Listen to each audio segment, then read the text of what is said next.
Welcome, today in front of me CUBOT P50 and I'll show you how to check battery temperature with Ampere app on this device.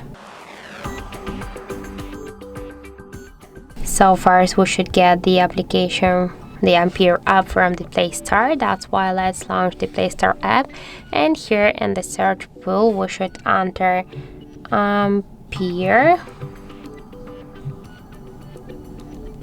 And now we should get this application. That's why I just tap to install and wait a couple of seconds while this application downloading and then installing on your device. After that, just tap here to open the app, click yes, agree, pick close, and on the left down corner tap to OK.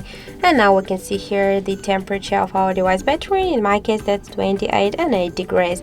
Also we can find here more information like the battery level, health capacity, device model, Android version, and more other info.